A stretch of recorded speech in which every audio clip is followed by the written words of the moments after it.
Hello everyone, welcome back to my cooking vlog. ಇವತ್ತಿನ ವಿಡಿಯೋದಲ್ಲಿ ತುಂಬಾ ಕ್ರಿಸ್ಪಿ ಆಗಿರುವಂಥ ಒಂದು ಸ್ನ್ಯಾಕ್ ರೆಸಿಪಿ ಮಾಡ್ತಾ ಇದ್ದೀನಿ. ತುಂಬ ಸಿಂಪಲ್, ಮಾಡೋದಕ್ಕೆ ಬರೀ ಒಂದು 20 ನಿಮಿಷ ಅಥವಾ 15 ನಿಮಿಷ ಟೈಮ್ ಇದ್ದರೆ ಸಾಕು.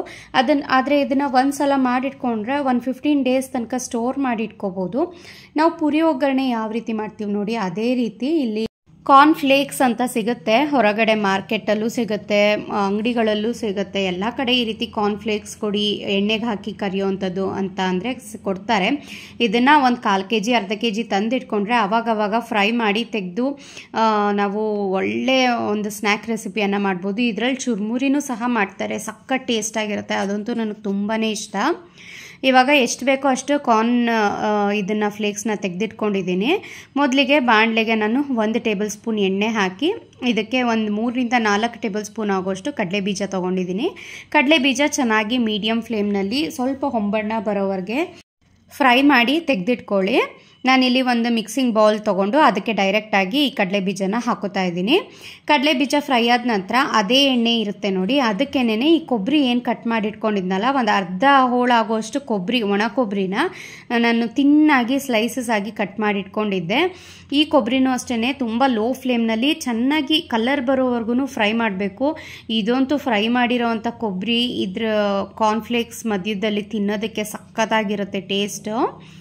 ಅದೇ ಎಣ್ಣೆಗೆ ಮತ್ತೆ ನಾನು ಒಂದು 2 ಟೇಬಲ್ ಸ್ಪೂನ್ ಆಗೋಷ್ಟು ಹುರ್ಗಡ್ಲೆ ಹಾಕ್ತಾ ಇದ್ದೀನಿ. ಹುರ್ಗಡ್ಲೆ ಸ್ವಲ್ಪ ಫ್ರೈ ಮಾಡಿಕೊಂಡ್ರೆ ಸಾಕು, ಅದು ಆಲ್ರೆಡಿ ಗರ್ಗರಿ ಆಗೇ ಇರುತ್ತೆ. ಸ್ವಲ್ಪ ಟೇಸ್ಟ್ ಬರಲಿ ಅಂತ ಫ್ರೈ ಮಾಡ್ತಾ ಇದ್ದೀನಿ ಅಷ್ಟೇ.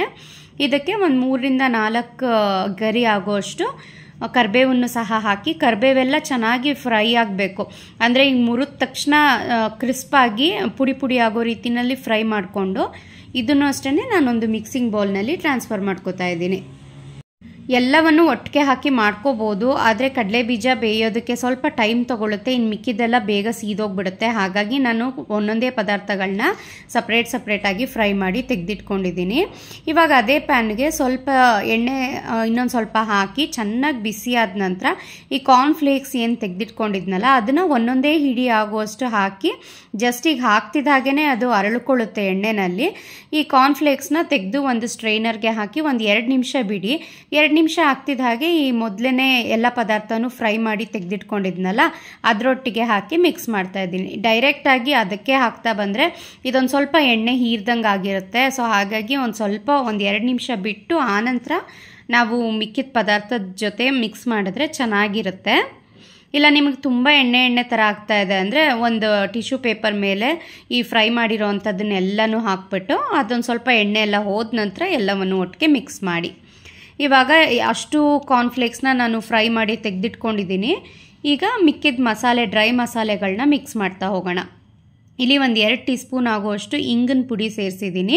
ಇದಕ್ಕೆ ನಾನು ಬೆಳ್ಳುಳ್ಳಿ ಹಾಕಿಲ್ಲ, ಹಾಗಾಗಿ ಇಂಗನ್ನು ಸೇರಿಸ್ತಾ ಇದ್ದೀನಿ. ಬೆಳ್ಳುಳ್ಳಿ ಹಾಕಿದ್ರೆ ಇಂಗೇನು ಹಾಕೋವಂಥ ಅವಶ್ಯಕತೆ ಇಲ್ಲ. ಆ್ಯಂಡ್ ಬೆಳ್ಳುಳ್ಳಿನೂ ಅಷ್ಟೇ ಎಣ್ಣೆನಲ್ಲಿ ಫ್ರೈ ಮಾಡಿ ಹಾಕಿದಾಗ ಸಖತ್ ಟೇಸ್ಟ್ ಕೊಡುತ್ತೆ. ಪುರಿ ಒಗ್ಗರಣೆಗಂತೂ ನಾನು ಬೆಳ್ಳುಳ್ಳಿ ಮಿಸ್ಸೇ ಮಾಡೋದಿಲ್ಲ, ತುಂಬಾ ಹಾಕ್ತೀನಿ ನಾನು.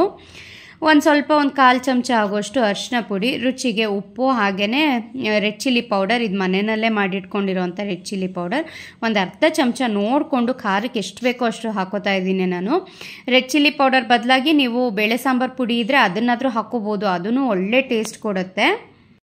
ಇದನ್ನು ನೀಟಾಗಿ ಖಾರ, ಉಪ್ಪು, ಇಂಗಿನ ಪುಡಿ ಎಲ್ಲ ಹಾಕಿರೋದು ಚೆನ್ನಾಗಿ ಮಿಕ್ಸ್ ಆಗಲಿ ಅಂತ ಈ ರೀತಿ ನಾನು ಮಿಕ್ಸ್ ಮಾಡ್ತಾಯಿದ್ದೀನಿ. ಕೈನಲ್ಲಿ ಮಿಕ್ಸ್ ಮಾಡಿದ್ರೆ ಏನಾಗುತ್ತೆ, ತುಂಬಾ ಕ್ರಿಸ್ಪಿ ಆಗಿರುತ್ತಲ್ಲ, ಕೆಲವೊಮ್ಮೆ ಅದು ಪುಡಿ ಪುಡಿ ಆಗೋ ಚಾನ್ಸಸ್ ಇರುತ್ತೆ. ಹಾಗಾಗಿ ನಾನು ಈ ರೀತಿ ಮಿಕ್ಸ್ ಮಾಡ್ತಾಯಿದ್ದೀನಿ. ಏನೇ ಆದ್ರೂ ಈ ರೀತಿ ಮಸಾಲೆ ಅಂದರೆ ಫ್ರೈ ಮಾಡಿ ತೆಗೆದಿಟ್ಕೊಂಡಿರೋವಂಥ ಮಸಾಲೆ ಅದಕ್ಕೆ ಹಿಡಿಯೋದಕ್ಕೆ ಒಂದು ದಿನನಾದರೂ ಬೇಕಾಗುತ್ತೆ. ಫಸ್ಟ್ ಡೇ ತಿನ್ನೋದಕ್ಕಿಂತ ನೆಕ್ಸ್ಟ್ ಡೇ ಸರ್ವ್ ಮಾಡಿದ್ರೆ ಅದಕ್ಕೆ ಉಪ್ಪು, ಖಾರ ಎಲ್ಲ ಚೆನ್ನಾಗಿ ಅಂಟ್ಕೊಂಡಿರುತ್ತಲ್ವ. ಸೊ ಟೇಸ್ಟೂ ಅಷ್ಟೇ ಚೆನ್ನಾಗಿರುತ್ತೆ. ಸಂಜೆ ಹೊತ್ತು ಟೀ ಜೊತೆ, ಕಾಫಿ ಜೊತೆಗೆ ಪರ್ಫೆಕ್ಟ್ ಆಗಿರುತ್ತೆ. ನಾನು ಮಾಡೋ ಟೈಮ್ಗೆ ನನ್ನ ಮಗನೂ ಸಹ ಸ್ಕೂಲಿಂದ ಬಂದಿದ್ದ. ಸೊ ಹಾಗಾಗಿ ಅವನಿಗೆ ಅವತ್ತು ಹಾಲಿನ ಜೊತೆಗೆ ಪ್ಲೇಟಲ್ಲಿ ಹಾಕಿ ಕೊಟ್ಟಿದ್ದೀನಿ. ಆ್ಯಂಡ್ ನಾನು ಸಹ ಕಾಫಿ ಜೊತೆ ಅದನ್ನೇ ಟೇಸ್ಟ್ ಮಾಡ್ತಾಯಿದ್ದೀನಿ. ತುಂಬಾ ಚೆನ್ನಾಗಿರುತ್ತೆ. ಒಂದು ಲೋಟ ಕಾಫಿ ಜೊತೆ ಎಷ್ಟು ತಿಂತೀವಿ ಅನ್ನೋದೇ ಗೊತ್ತಾಗೋದಿಲ್ಲ, ತಿಂತಾಯಿದ್ರೆ ಅಷ್ಟು ಚೆನ್ನಾಗಿರುತ್ತೆ ಮಾತ್ರ. ನನಗಂತೂ ತುಂಬ ಇಷ್ಟ. ಇದೇ ಕಾರ್ನ್ಫ್ಲೇಕ್ಸ್ನ ಫ್ರೈ ಮಾಡಿ ಇದಕ್ಕೆ ಈರುಳ್ಳಿ, ಟೊಮ್ಯಾಟೊ, ಕ್ಯಾರೆಟ್ ತುರಿ ಎಲ್ಲ ಹಾಕಿ ಸೇಮ್ ಚುರ್ಮುರಿ ಮಾಡ್ತೀವಿ ನೋಡಿ, ಆ ರೀತಿ ಮಾಡಿದ್ರಂತೂ ಸಖತ್ತಾಗಿರುತ್ತೆ ಟೇಸ್ಟು.